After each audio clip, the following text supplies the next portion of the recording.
무명초 최서해. 세상에 나왔다가 겨우 3살을 먹고 쓰러져 버린 반도공론이란 잡지 본사가 종로 내거리 종강 옆에 버티고 서서 2천만 민중의 큰 기대를 받고 있을 때였다.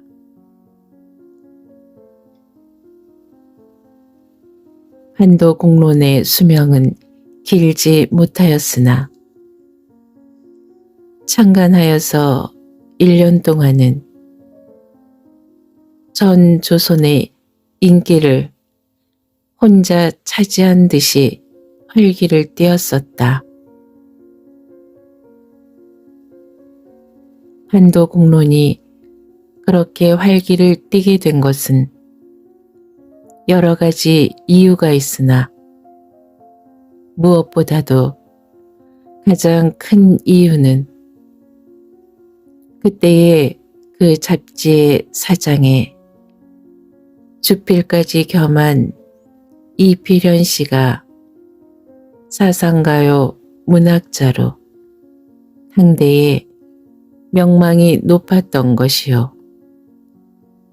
또 하나는 반도공론은 여러 잡지와 색채가 달라서 조선 민중의 기대에 등지지 않았다는 것이다. 그러나 또 내 앞에는 아름다운 이 상도 물거품이 되고 마는 것이다. 자본주의의 알력으로 한번 경영곤란에 빠진 뒤로는 3기 넘는 폐병 환자처럼 신랄 같은 목숨을 겨우겨우 이어가다가 창간한 지 10년 만에 쓰러지고 말았다. 반도공론의 운명은 그 잡지 사원 전체의 운명이었다. 그들도 처음에는 어깨가 으쓱하였으나 나중에는 잡지의 비움과 같이 올라갔던 어깨가 한치 두치 떨어져서 얼굴에까지 노란 꽃이 돋게 되었다. 그러한 사원 중에 박춘수라는 31살 된 사나이가 있었다. 그는 학예부 기자로 상당한 수완을 가진 사람이다. 본래 경상도 김천 사람으로 키는 중키에서 벗어지는 키나 몸집이 똥똥해서 그저 중키로 보이는 굴격이 건장한 사람이다. 얼굴 윤곽이 왼편으로 좀 삐뚤어진데 뺨이 빠지고 얽어서 얼른 보면 험상궂게 생겼으나 커다란 눈을 우그리고 두툼한 입술을 벙긋하면서 하하하고 웃으면 보는 사람에게 쾌활하고도 관우한 인상을 주는 사람이다. 그는 부지런한 사람으로 잡지사가 한창 경영곤란에 빠져서 월급 지불까지 못하게 된 때에도 불평은 불평대로 쏟아놓으면서 할 일은 꼭꼭 하였다. 이날도 그는 여느 때와 같이 아침 8시 반에 집을 나섰다. 콧구멍만한 방 한 칸에 6, 7 식구가 들어박히니 너무도 비좁아서 이웃 친구 집 대청마루에서 여러 날 잠잔 탓인지 아침에 일어나면 사지가 찌뿌둥하고 뱃속이 이틀이 타였다. 오늘 아침에는 뱃속이 여느 때보다도 더욱 트릿해서 아침밥을 먹는 둥 마는 둥 하고 집을 나섰다. 파리소리와 어린애 울음에 교향악을 이룬 콧구멍 같은 방에서 뛰어나오니 기분이 좀 가벼워지는 듯하나 대문간에 따라 나와서 남이 들을세라 은근히 여보, 저녁거리가 없으니 어떡하오? 오늘은 일찍 나오시오? 하고 쳐다보던 아내의 흐린 낯이 눈앞에 떠올라서 머릿속이 다시 무거워졌다. 게다가 오랜 가뭄 뒤에 불같은 볕발까지 눈이 부시게 내리쪼이니 가슴속에 뜨거운 기임이 서리는 것 같다. 에이 더워. 소나기 한번 안 지나가나. 그는 혼자 누이면서 하늘을 쳐다보았다. 벌겋게 다른 별발에 물든 하늘은 좀처럼 비를 줄 것 같지 않다. 그는 소나기 지나간 뒤에 어린애 눈동자같이 하득하득 빛나는 나뭇잎을 머릿속에 그리면서 먼지가 풀풀 리는 창신동 좁은 골목을 헤져 동대문 턱으로 나왔다. 뼛속까지 녹아내리는 듯한 땀에 벌써 의복은 후줄근하였다. 가슴이 구르고 호흡은 불같은데 두 다리의 기운은 풀려서 중병을 앓고 난 사람 같다.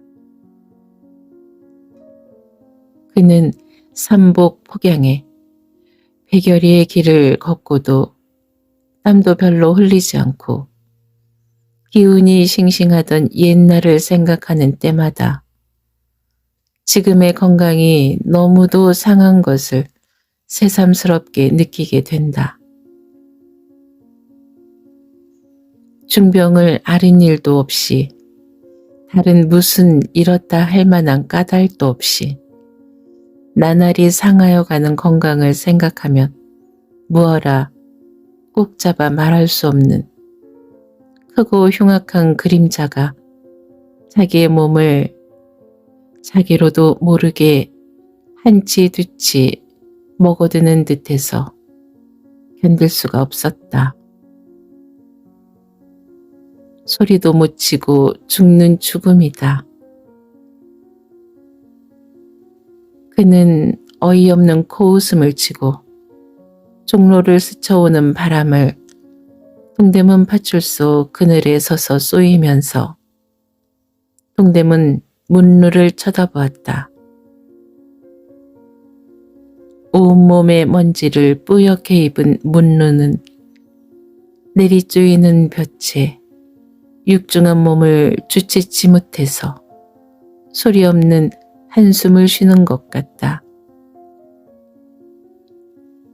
그것을 보고 서쓰려니까 춘수 자신까지 그 기분에 눌려서 숨이 막히는 것 같다.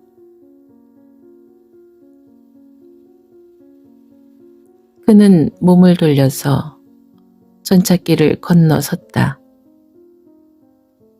그의 아내는 아직도 시간에 여유가 있는 저녁거리를 걱정하였으나 그는 눈앞에 닥친 전차비 오전이 호주머니에 없는 것을 혼자 붕괴하면서 동편 쪽 집 그늘로 종로 내거리를 향하여 걸었다.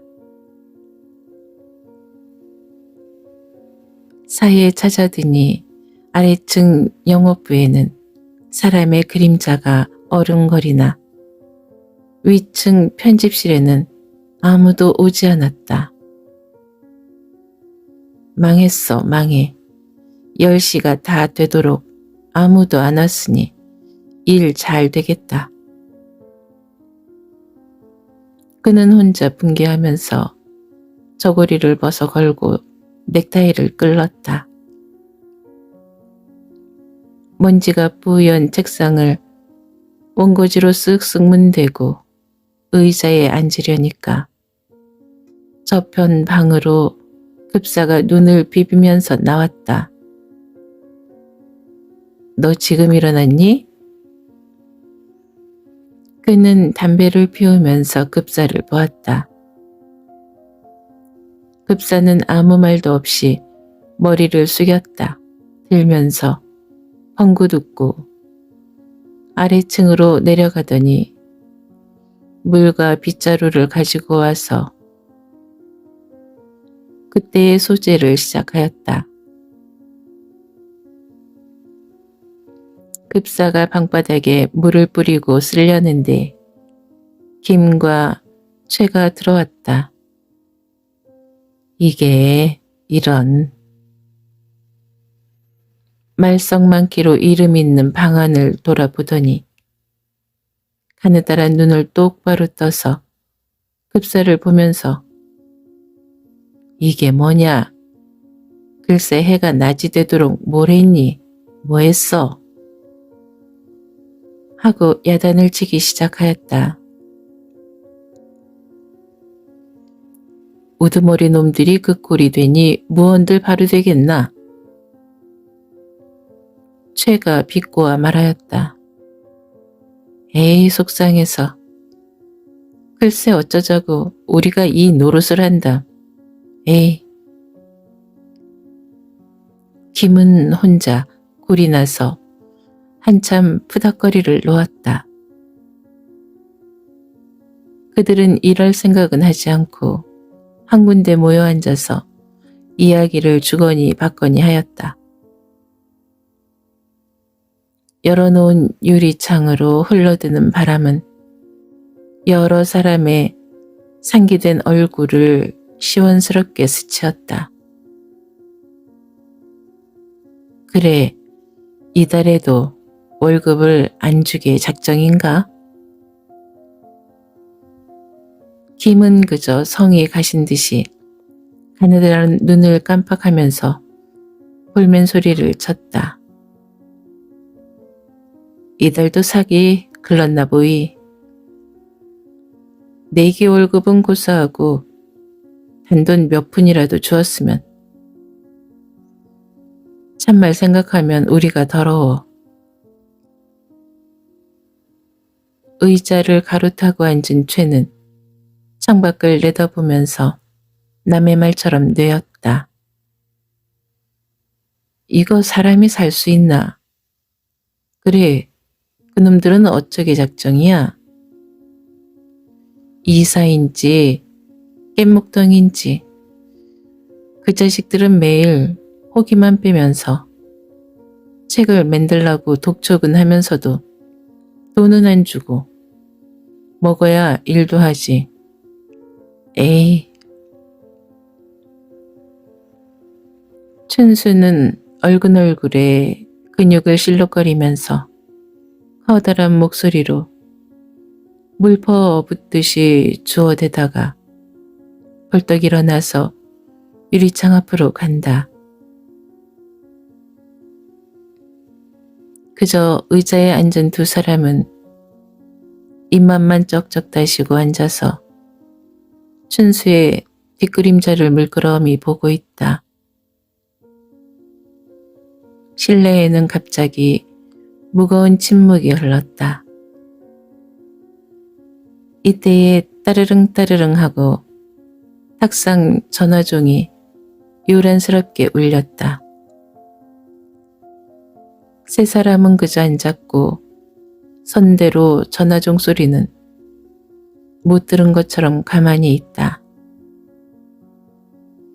네, 여보세요? 소재를 마치고 책상을 닦던 급사가 전화를 받더니 저 인쇄소에서 전화가 왔는데시요. 규정을 어서 보아주십사고 합니다. 그는 어느 사람에게란 지목이 없이 수화기를 손에 든 채 이편을 보면서 말하였다. 그러나 아무도 그 말 대답을 하려고 하지 않았다. 어떡하랍시오? 급사는 일적은 듯이 혼자 머리를 급실하면서 또다시 물었다. 간다고 그래라. 이제 곧 간다고. 창 앞에 섰던 춘수는 급사를 돌아보았다. 가긴 어디로 가.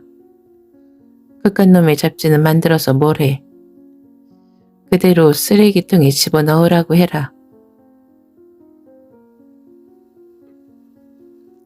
김은 분개한 목소리로 내이면서 급사를 돌아다 보았다. 급사는 전화통에 입을 대다 말고 어쩔 줄 몰라서 혼자 망설인다.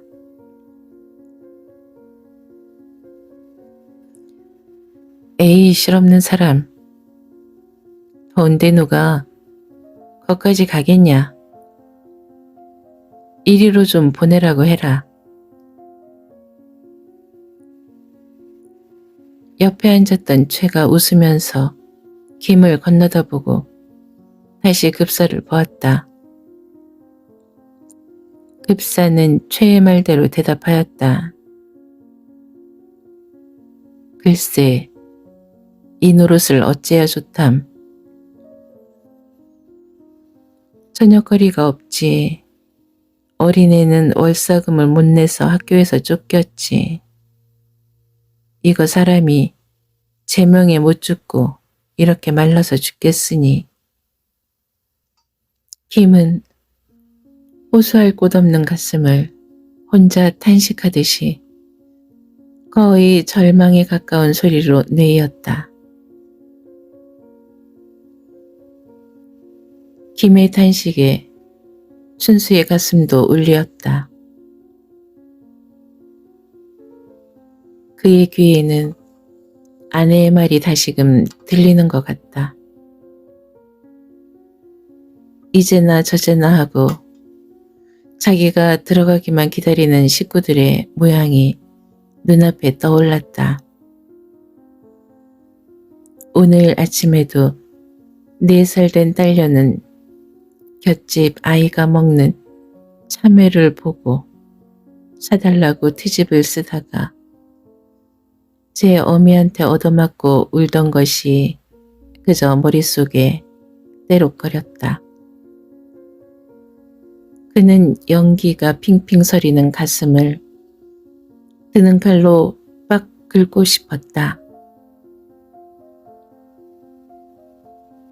어른들의 고생은 둘째로 아무 철없는 어린 것들까지 나날이 닥쳐오는 생활난에 어깨가 벌어지지 못하고 활기 없이 크는 것을 보면 붉은 피가 머리 끝까지 끓어오른다.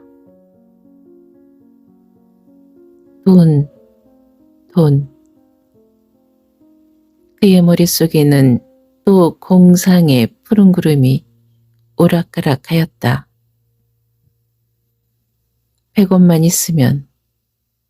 에라, 100원을 가지고 뭘 한담. 이렇게 차차 불어가는 돈 액수는 1000원, 10,000원을 지나 엄청난 숫자에까지 이른다. 그렇게 머릿속에 돈 그림자가 어른거리면 그는 그 돈이 바로 눈앞에 있는 듯이 집을 짓고 사업을 하고 별별 꿈을 다 꾸게 된다. 지금도 그의 눈은 쨍쨍한 볕발에 삶는 듯한 종로로 주었으나 보는 것은 그의 머릿속에 그리는 딴 세상이었다.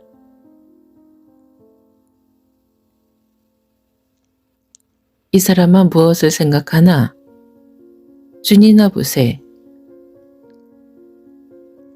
하는 최의 소리에 춘수는 비로소 제정신이 들어서 머리를 돌렸다.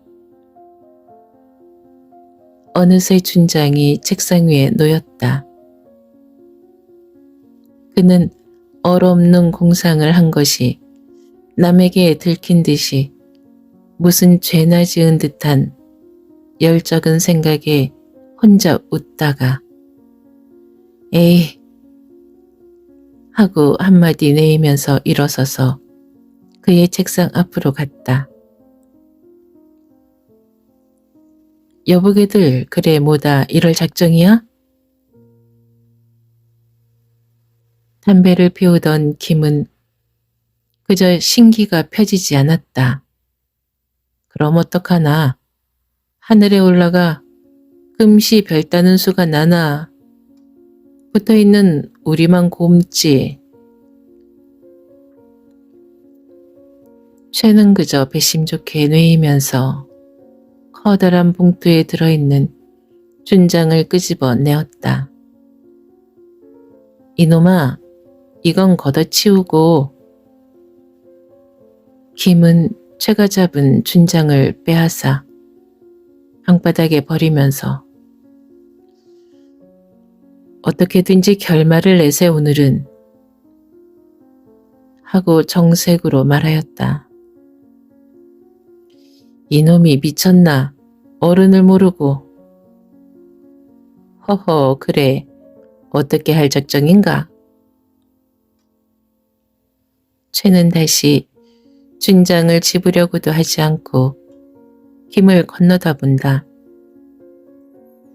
오늘 이 편집장인지 주간인지가 들어오면 대진정을 하고 다소라도 변통하여 달라고 해보세. 그래 안 되면 그만두지. 이리나 저리나 굶기는 마찬가지 아닌가.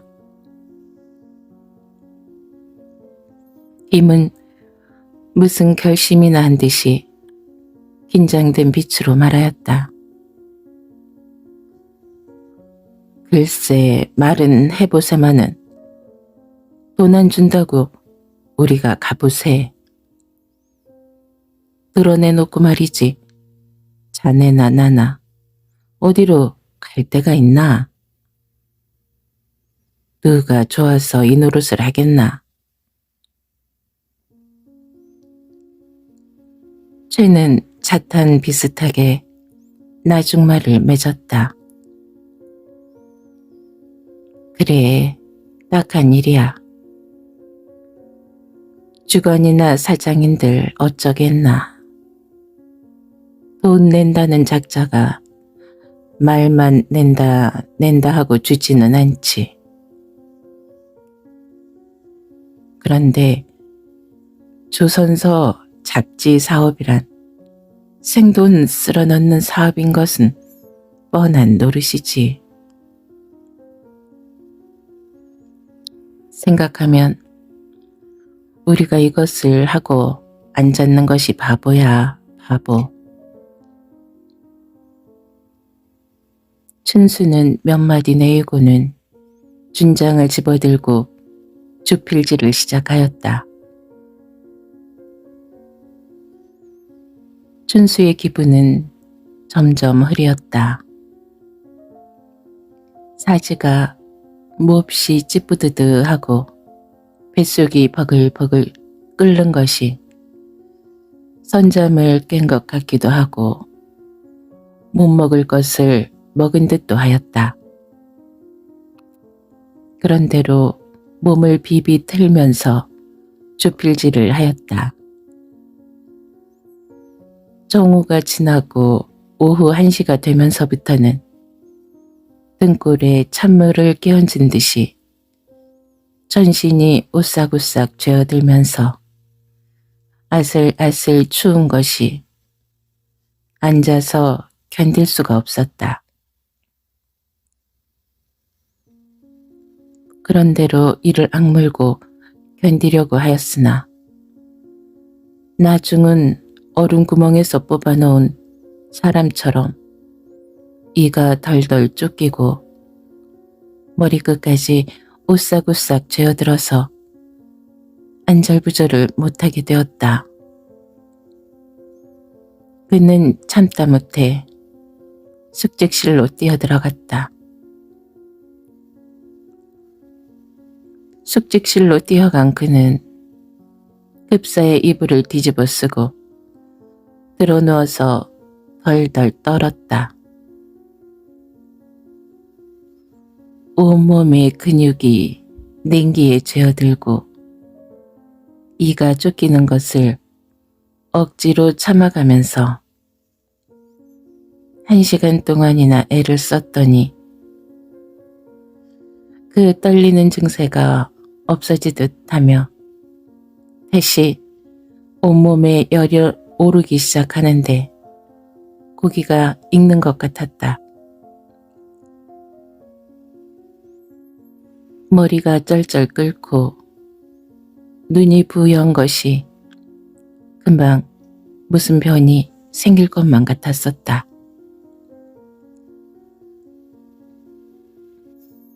웬일이여? 응? 어디가 아픈가? 춘수는 최의 목소리에 겨우 눈을 떴다. 저게 웬일인가? 눈에 피가 몹시 졌네. 최는 방문을 열고 들이밀어 보면서 눈을 크게 떴다. 몰라. 덜덜 떨리더니 인제는 열이 나네. 춘수는 한마디 겨우 내이고 눈을 다시 감았다. 학질인가 보이. 큰일 났네. 나도 일전에 며칠을 죽다 살아났네. 약 먹어야지. 최는 혼자 중얼거리다가 문을 도로 닫고 나가버렸다. 학질? 춘수는 혼자 뇌었다. 학질이 그리 무서울 것은 없으나 몸이 이렇게 괴로워서는 촌부를 옮길 수 없는 일이다. 몸이 돌지 못하면 큰일이다. 사의 일은 둘째로 이제는 해가 벌써 낮이 기울었는데 이때까지 아무런 변통도 못하였으니 집에서는 그래도 기다릴 터인데 이렇게 생각하니 의지가지 없는 외로운 자기 신세가 새삼스럽게 슬펐다. 그 자리에서 그대로 쓰러져 죽는데도 누가 들여다볼 것 같지 않은 신세가 어쩐지 슬프고 원통하였다. 그래도 죽는 날까지는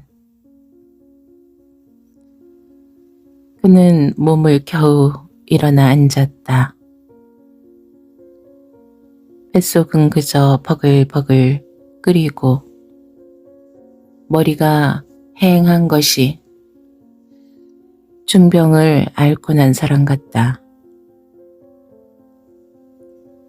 그는 겨우 몸을 일어서 편집실로 나오려니까 다리가 허전허전한 것이 몇 걸음 못 걸어서 쓰러질 것 같다.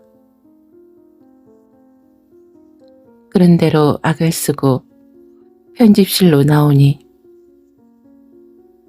목덜미에 살이 피둥피둥한 편집부장이 의자에 앉아서 남산 같은 배를 내밀고 부채질을 하다가 박고는 벌써부터 낮점이요? 하고 방긋하면서 빈정거린다. 남의 속을 저렇게도 모른담. 춘수는 가슴에서 복받쳐 오르는 분에 한마디 내쏘려다가 꾹 참고 어색한 웃음을 지으면서 낮잠이나 자지 할 일 있어요? 하고 빈정거리는 음조로 맞장구를 쳤다.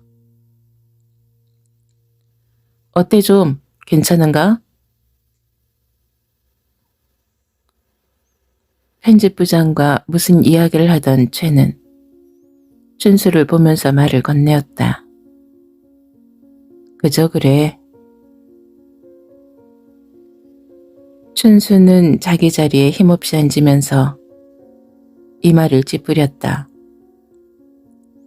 왜? 어디가 편찮소? 편집부장은 그저 부채질을 설레설레 하면서 춘수를 건너다 보았다. 글쎄 학질 같은데. 학질?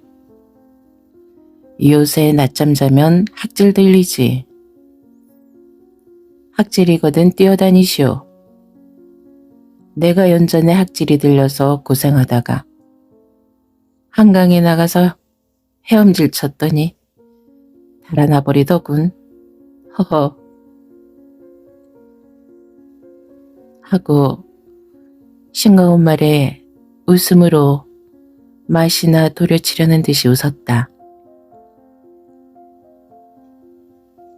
춘수는 아무 말도 없이 흥하고 웃었다. 그 당장에 뛰어가서 멱살을 틀어잡고 이 소도적 놈 같은 소리 마라 하고 훌근대고 싶으나 차마 그럴 수는 없고 꾹 참았다. 참으려니까 가슴에 서리는 분은 목구멍까지 치밀어서 혼자 가슴을 쥐어뜯고 싶었다. 오늘은 어떻게 다소간 변통이 있어야겠습니다. 글쎄 이 노릇을 어떡합니까? 여편네란 며칠 전부터 들어누워 매일 앓고 최는 구걸이나 하는 듯한 울듯한 음성으로 편집부장을 졸랐다. 모두 어떻게든 해주셔야지. 참말 이제는 못 견디겠습니다. 김도 주피를 꺼적거리다가 말고 편집부장을 바라보고 다시 춘수를 본다. 오늘도 글렀는걸. 지금 회계에 말해보았는데 지금 책을 발송할 우표가 없어서 쩔쩔매는 판에. 편집부장은 남의 사정은 조금도 모른다는 어조로 말하였다. 그러면 어떡하랍니까? 최는 발을 동동 구르다시피 말하였다. 글쎄. 부장은 그저 글쎄만 부른다. 저도 좀 주셔야겠습니다. 제일 약간 몇 푼이라도 얻어가지고 나가야지. 이렇게 아파서야 견디겠습니까? 춘수도 안 떨어지는 입을 겨우 떼었다. 무얼 바꾸는 한강에 나가서 헤엄을 치시오. 허허. 그러면 그까지 닥질은 단방문이지. 내가 보증하리다. 편집부장은 악의 없이 웃음의 말로 하는 것이나 춘수에게는 기막히는 말이다. 죽을 이르로군. 그는 혼자 내이고 준장을 집어 힘을 주면서 나는 나가 들어 누워야겠네. 자네 좀 보게. 하고 모자를 떼어들고 나와버렸다. 분 김에 뛰어나오기는 나왔으나 갈 데가 없었다. 빈손으로 집으로 나갈 수도 없는 일이요. 그렇다고 어디 가 들어놓을 데도 없었다. 한낮이 기운 뜨거운 볕은 사정없이 내려쪼여서 다니기도 어려운 노릇이다. 그는 한참 서서 망설이다가 기운 없는 다리를 겨우 끌고 XX 신문사로 찾아갔다. 신문사 하계부에 있는 김을 찾아서 원고를 써주기로 하고 돈 교섭을 할 작정이다. 그것도 조르기는 괴로운 일이나 어떻게 하는 도리가 없으니 염치를 등 뒤에 물리치고라도 교섭하는 수밖에 없었다. 글쎄, 미리는 지출치 않아. 얼마간 써서 실은 뒤가 아니면 어려운데. 2, 3일 안으로 좀 써보지? 김도 춘수의 형편이 딱한 듯이 말하였다. 춘수는 하는 수 없이 2, 3일 안으로 무엇이나 쓰기로 하고 거리로 나왔다. 그는 이 생각 저 생각하면서 거리로 내려오다가 다시 청진동 골목에 들어서서 중학동 어떤 친구를 찾아갔다. 몸의 열은 그저 내리지 않아서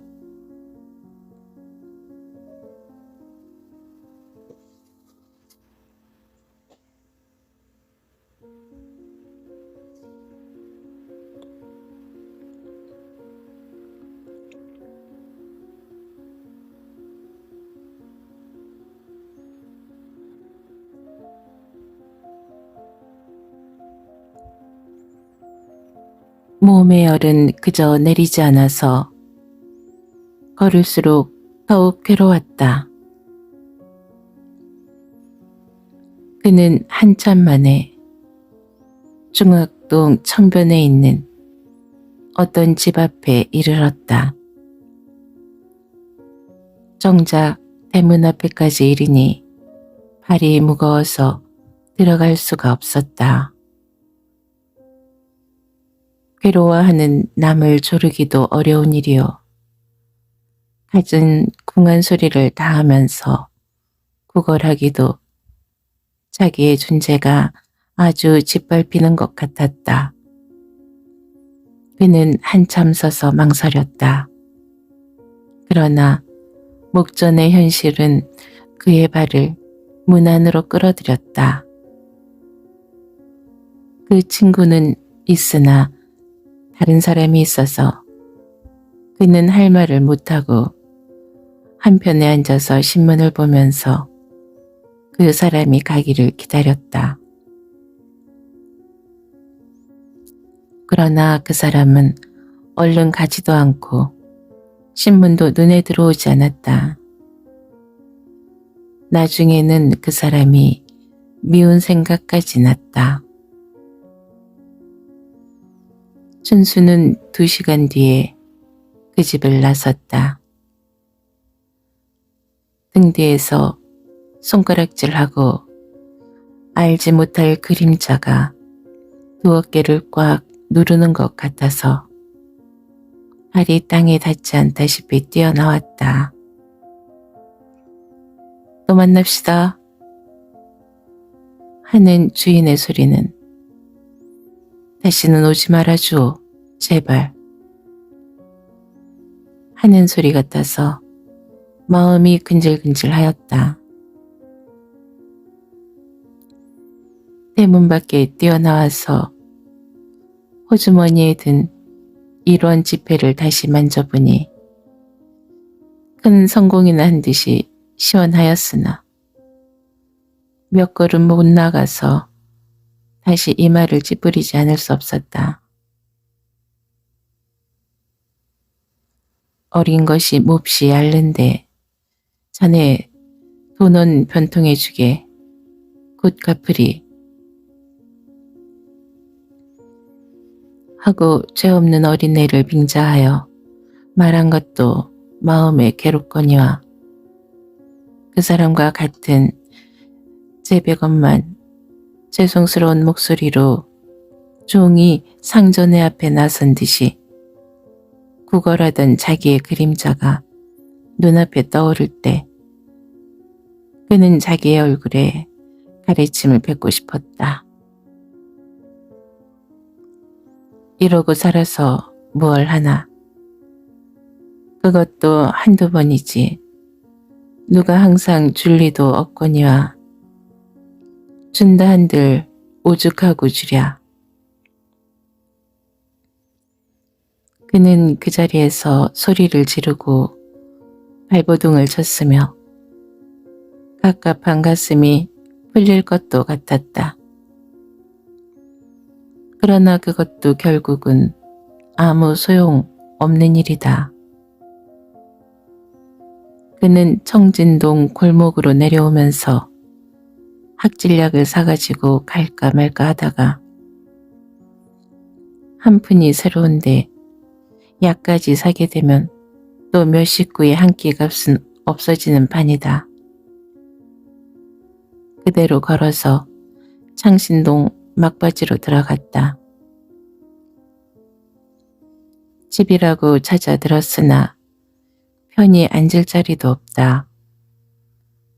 수구문 안에서 쫓겨난 뒤로 이 집으로 온 지 2달이나 되는데 한 집 안에 3살림이 살고 있다.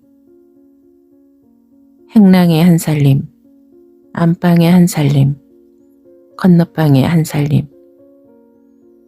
이렇게 3살림인데 춘수는 건너방을 차지하였다. 7 식구가 콧구멍 같은 방 안에서 들꿰게 되니 어떻게 협책하지.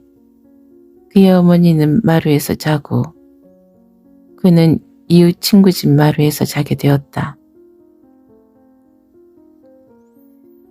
마침 여름이니 그렇지 겨울이나 되었으면 더욱 큰 고난을 받았을 것이다. 집에 들어서니 어린 딸녀는 아버지 나도 바나나 사줘 응? 하면서 뛰어나온다. 저년 또 아내는 어린애를 흘겨다보다 말고 사내를 쳐다보면서 아까 저 안방집 어린애가 바나나 먹는 것을 보고 옆대까지 트집이라오 하고 나지기 말하였다. 그는 이꼴저꼴 안 보았으면 좋겠다 생각하면서 아내에게 돈 1원을 내어주었다. 흐리었던 아내의 얼굴은 빛났다. 그의 어머니도 돈을 보더니 무슨 태산 같은 짐을 벗은 듯이 한숨을 은근히 쉬면서도 활기가 뛰는 것을 그는 느꼈다. 이런 돈에 활기가 뛰는 가족들을 보니 그의 가슴은 더욱 저렸다. 그는 마루 끝에 앉아서 견디다 못해 파리떼가 끓고 어린 것에 기적이며 의복이 불규칙하게 놓인 방 한 구석에 들어놓았다. 걸어 다닐 때에는 그래도 좀보나마 옮길 기운이 나는 듯 하더니 정말 몸져 들어누우니 다시 열이 온몸을 엄습하여서 그도 모르게 신음소리를 쳤다. 어디가 아프냐? 마루에 앉아서 담배를 피우던 그의 어머니는 춘수를 들여다보면서 걱정스럽게 물었다. 아뇨, 학질인가 봐요. 그는 겨우 대답을 하고 찌긋찌긋 저린 팔다리를 이리저리 늘렸다. 응? 학질이면 금계랍이라도 사다 먹어야지 하고 방으로 들어와서 머리를 짚어보더니 몹시 덥구나 하고 수건을 찬물에 죽여서 머리 위에 얹어준다.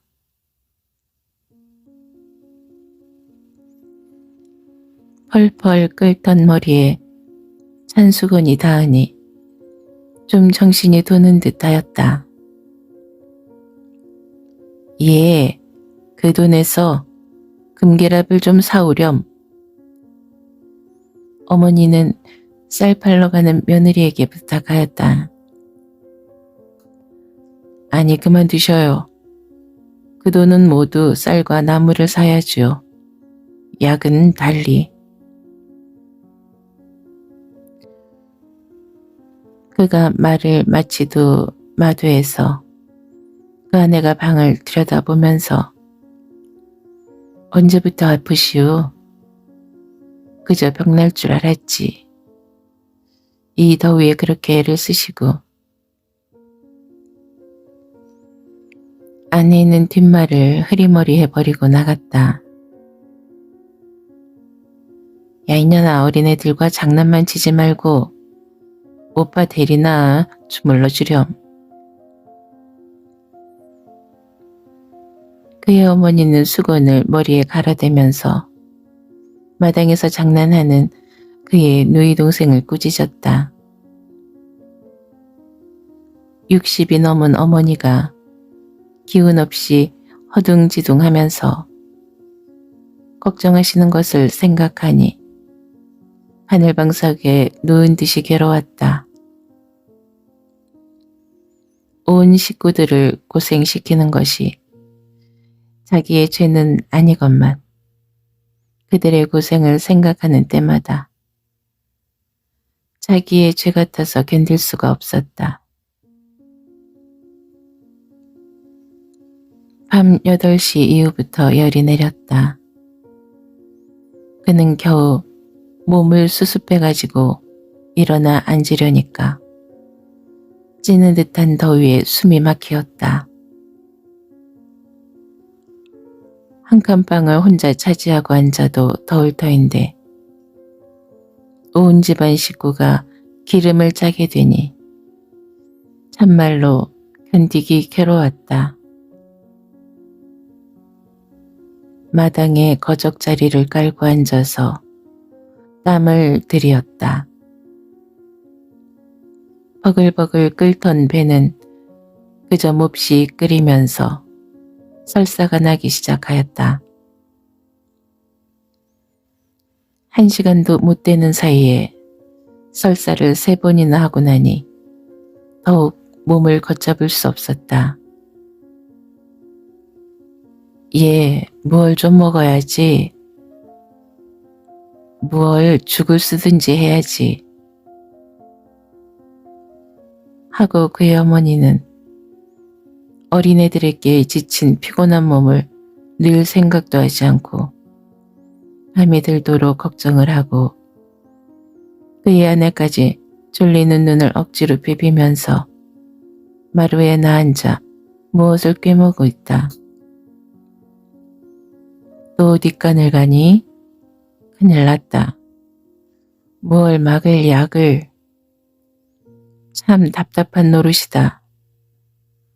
돈이 어디서 다 썩는지 하느님도 무심하지. 춘수가 뒷간으로 가는 때마다 그의 어머니는 걱정하였다.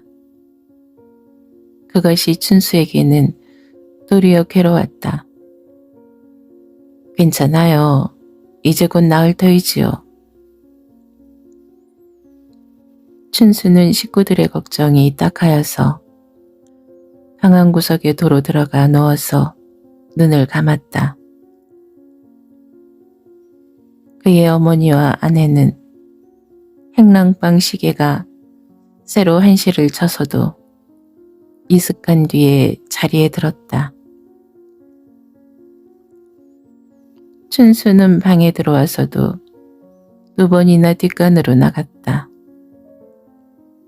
먹은 것 없이 나가만 앉으면 설사가 대야에 담았던 물을 쏟는 듯이 났다.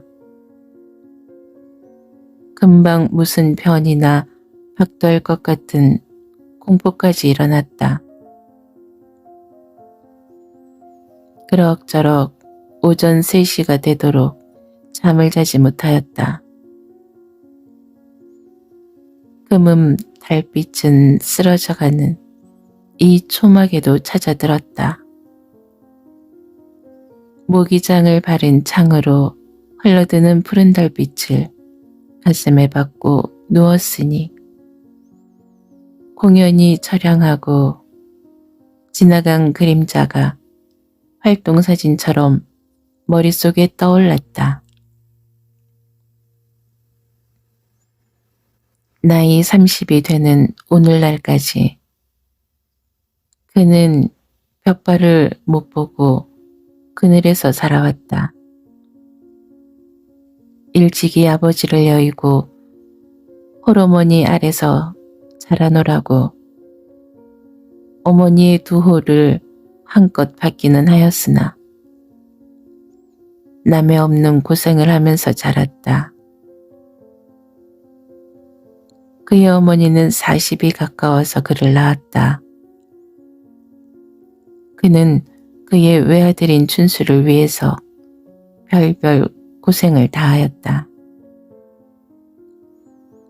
머리가 반백이 넘고 눈에 안개가 들게 된 늙은이가 남의 삭바느질과 떡장사와 심지어 삭방아까지 째어주면서 춘수를 길렀다.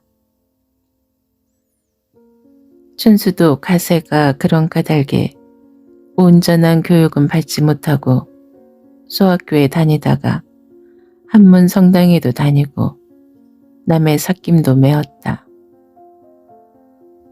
그러다가 서울에 뛰어와서 어떤 강습소에 다니다가 차츰 잡지사로 발을 들여놓게 된 것이 이제 와서는 상당한 수완 있는 기자라는 평을 받게 되었다.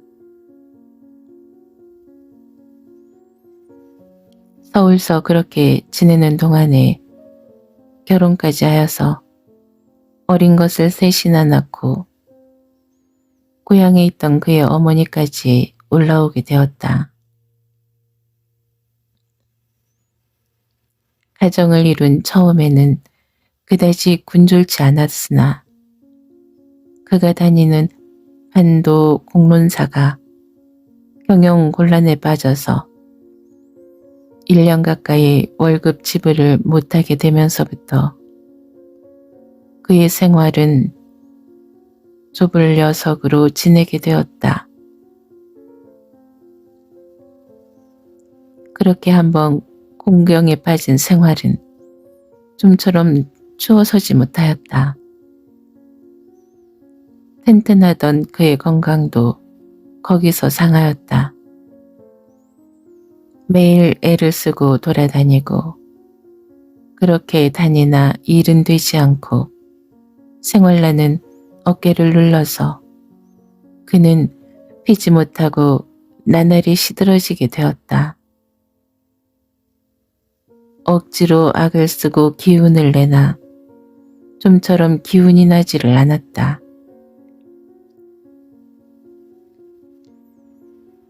그가 2, 3승의 술을 마시게 된 것도 생활난이 만든 것이었다.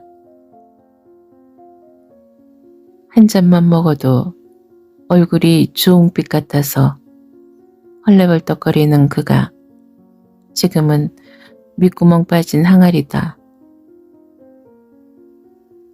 독한 술을 눈에서까지 흐르도록 마시고 뛰고 나든지 잠이 들어 버리면 모든 괴로움이 잊어졌다.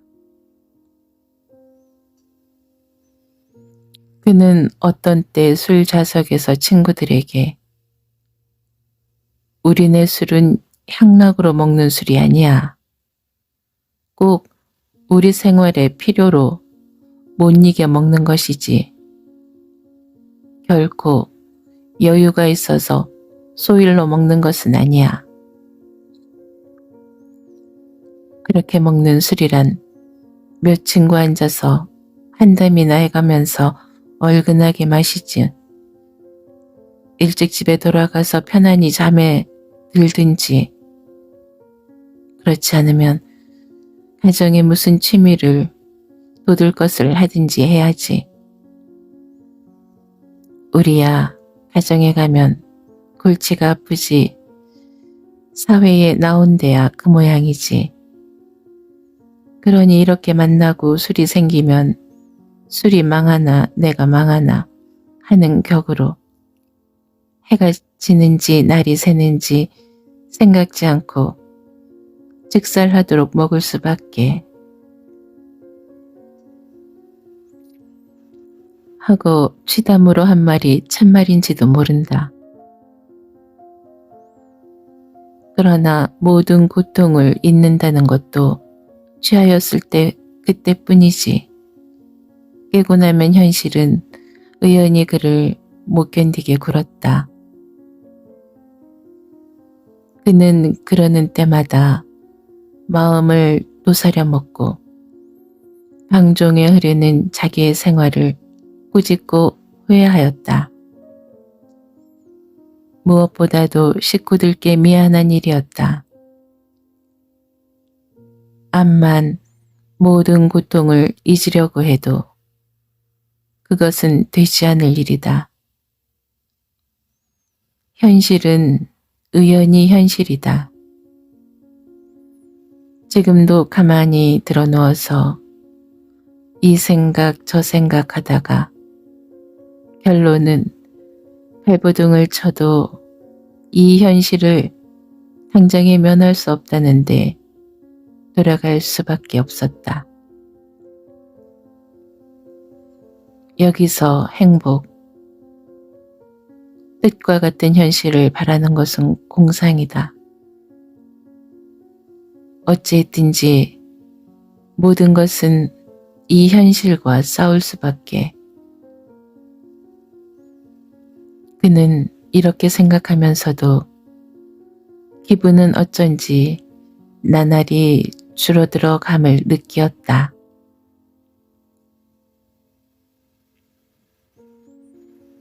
그는 이튿날 사이에 출근을 못하였다. 점심 저녁을 굶고 밤새도록 설사를 하고 나니 들어간 두 눈이 더욱 꺼지고 두 뺨이 무섭게 빠져서 보기에도 흉하거니와 그 자신도 손가락 하나 까딱하기 어려웠다. 하루 동안을 집에 들어누워 있으려니까 병에 괴로운 것도 괴롭거니와 이것저것 눈에 걸리고 귀에 걸리는 것이 심사를 상하게 하여서 견딜 수 없었다. 아침에 누이 동생이 월사금을 못 내어서 학교에 가 얼굴을 들 수 없다고 한바탕 비극을 일으키더니 어린 것들이 엿을 사달라느니 참외를 먹겠다는 둥 조그마한 집안이 수라장을 이루었다.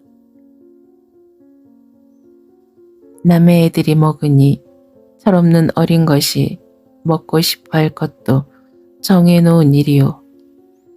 그런 줄 알면서도 사주지 못하니 가슴이 아픈 노릇이다. 그는 누워서 견디다 못해 채권이나 남은 것을 이웃집에 있는 친구에게 보내어서 60전을 얻어다가 어린 것들에게 참외를 사주도록 하고 원고지를 끄집어내어 가지고 방바닥에 엎드려서 무엇을 써보려고 하였다. 무엇이나 끄적거려 가지고 어제 약속한 김에게 보내서 돈푼이나 만들어 볼까 생각하였으나 머리가 뒤숭숭하고 팔에 기운이 빠져서 붓을 잡기는 고사하고 보기만 하여도 진저리가 날 지경이다. 이놈의 노릇을 하고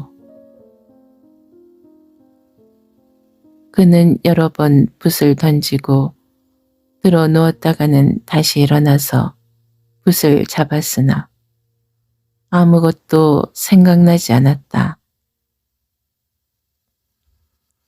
애꿎은 원고지만 없애버릴 뿐이었다. 겨우 10장을 써놓고 들어놓았는데 일어나라 하고 호기 있게 찾는 소리가 난다. 어제도 왔더니 또 왔네 하고 아내는 그를 들여다보면서 집세 받으러 왔나 봐요 하고 나지게 말한다. 춘수는 까닭없는 짜증이 나는 것을 꿀꺽 참으면서 들어오라고 하구려 하고 말하였다. 이리로 들어오셔요.